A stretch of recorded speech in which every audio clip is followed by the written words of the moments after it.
The EU has plotted to disempower nation-states, an unearthed interview with a politician reveals, as fears grow that the trading bloc is on the brink of dissolution in the wake of Brexit and the pandemic. Brussels acknowledged its weaknesses earlier this year over its patchy rollout of COVID-19 vaccines. Different member states have adopted varying approaches in vaccinating their respective populations. The European Commission President Ursula von der Leyen has admitted the issues with jabs go right to the heart of the EU. Brussels' chaotic approach to the rollout of jabs has contrasted sharply with that of the UK. The UK's successors post-Brexit have raised questions over whether other EU member states could follow its lead and leave the bloc. Among those on the continent agitating to cut ties with Brussels is Italian politician Gianluigi Paragon. In July last year, the ex-five-star senator set up his own anti-EU party, Italexit, after taking inspiration from Nigel Farage's Brexit party. For former journalist Mr. Paragon, the EU's issues are much more deep-seated than its problems in the pandemic might suggest. The politician aired his views in a recently resurfaced interview from last year with Australia's Financial Review.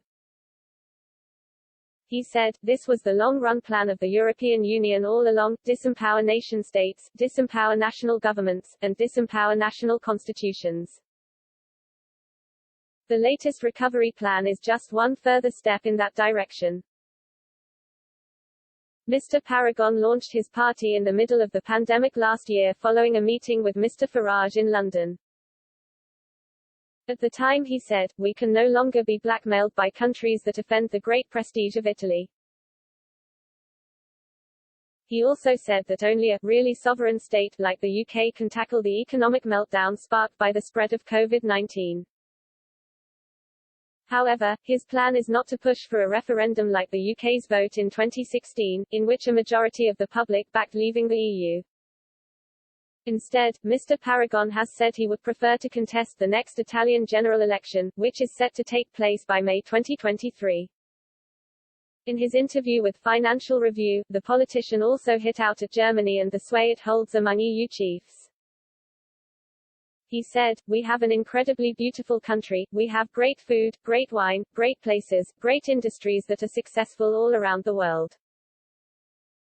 What the EU, and to some extent Germany, have tried to do with their policies of austerity and deindustrialization is to try to break that. Italy has a different model, it's a model that is based on quality, on beauty, it's not compatible with financial accounting that only takes into account financial balances." This year the EU has been thrown into disarray by a sluggish vaccination campaign, which initially lagged far behind those of countries outside the bloc, such as the UK and Israel. Some vaccine manufacturers including Oxford AstraZeneca and Pfizer-BioNTech cancelled deliveries to the EU amid production issues at plants in Europe. The head of the EU's executive, Ms. von der Leyen, apologized for the bloc's shortfalls in February. She told the European Parliament, "We were late to authorize. We were too optimistic when it came to massive production." She added that the EU was perhaps too confident that what we ordered would actually be delivered on time.